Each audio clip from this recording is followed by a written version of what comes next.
রাজধানীর ওসমানী স্মৃতি মিলনায়তনে জেলা প্রশাসকদের 4 দিনব্যাপী সম্মেলনের উদ্বোধনী অনুষ্ঠান শুরু হয় সকাল 10:30টায়। এতে যোগদান প্রধানমন্ত্রী। সম্মেলনে মাঠ প্রশাসনের কাছে সরকারের নীতি নির্ধারণী দিক নির্দেশনা তুলে ধরেন জনপ্রশাসন উপদেষ্টা, প্রধানমন্ত্রীর মুখ্য সচিব, মন্ত্রিপরিষদ সচিব ও জনপ্রশাসন প্রতিমন্ত্রী। শিকল মুক্ত করতে পেরেছি। উদ্বোধনী বক্তব্যে প্রধানমন্ত্রী বলেন, সকল ক্ষেত্রে সুশাসন প্রতিষ্ঠা ও দুর্নীতি রোধ করা বর্তমান সরকারের মূল লক্ষ্য। সরকারের নেয়া কার্যক্রমের সফলতা জনগণের কাছে পৌঁছে দিতে বাস্তবসম্মত, কার্যকর ও জনস্বার্থে সিদ্ধান্ত নেওয়ার মানসিকতা গড়ে তুলতে জনপ্রশাসনের কর্মকর্তাদের প্রতি আহ্বান জানান তিনি। আমাদের ম্যানিফেস্টো এবং জুলাই সনদ, এটার প্রতিটি দফা, প্রতিটি অঙ্গীকার পর্যায়ক্রমে আমরা বাস্তবায়ন করতে চাই। আমরা এই ব্যাপারে বদ্ধপরিকর।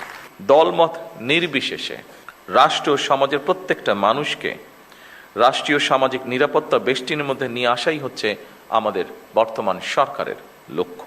আপনারা বিধিবদ্ধ নিয়ম মেনে জনগণের জন্য সরকারের গৃহীত সেই কর্মসূচিগুলিকে সুচারিতভাবে বাস্তবায়ন করবেন।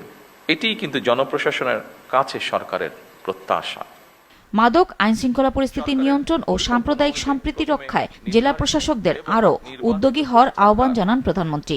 দেশের আবহমান কালের ধর্মীয় সামাজিক মূল্যবোধের আলোকে একটি ন্যায়ভিত্তিক কল্যাণ রাষ্ট্র প্রতিষ্ঠা করতে চাইছি আমরা। তিনি বলেন, বর্তমান যুদ্ধ পরিস্থিতি নতুন সরকারের সামনে চ্যালেঞ্জ হয়ে দাঁড়িয়েছে। জনগণের ভোগান্তি না বাড়িয়ে তা মোকাবেলা করতে সরকারের চেষ্টা অব্যাহত থাকবে। কোনো ধরনের সিন্ডিকেট বা কৃত্রিম সংকট সৃষ্টির অপচেষ্টা কেউ করতে না পারে, এই জন্য নিয়মিত বাজার তদারকি জোরদার করা প্রয়োজন। মোবাইল কোর্ট পরিচালনা কার্যক্রম নিয়মিত এবং দৃশ্যমান করার জন্য জরুরি পদক্ষেপ বা জোর পদক্ষেপ আপনারা দয়া করে গ্রহণ করবেন। তারেক রহমান বলেন, বিভাগীয় কমিশনার ও জেলা প্রশাসকদের সততা, কর্মদক্ষতা, দায়বদ্ধতার উপর সরকারের গৃহীত কার্যক্রমের সাফল্য নির্ভর করে। তাই তাদের যেকোনো স্থানে কাজ করার মানসিকতা রাখতে হবে। একটি সরকার যেরকম চিরস্থায়ী নয়, জনপ্রশাসনের কোনো পদ কারো জন্য চিরস্থায়ী নয়। আমরা চাই সততা, মেধা এবং দক্ষতাই হবে জনপ্রশাসনের নিয়োগ, বদলি কিংবা প্রমোশনের মূল নীতি।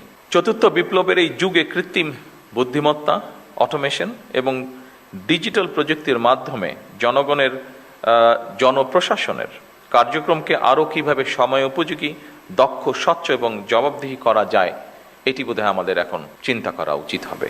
এই সম্মেলনে 56টি মন্ত্রণালয় ও বিভাগের প্রতিনিধিরা অংশ নিচ্ছেন। সম্মেলনে 34টি অধিবেশনে বিভাগীয় কমিশনার ও জেলা প্রশাসকদের 498টি প্রস্তাব উত্থাপন করা হচ্ছে। এই দেশের জনগণ সরাসরি ভোটের মাধ্যমে। নুরুন নাহার বিলি, মাছরাঙা সংবাদ, ঢাকা। ন্যায়ভিত্তিক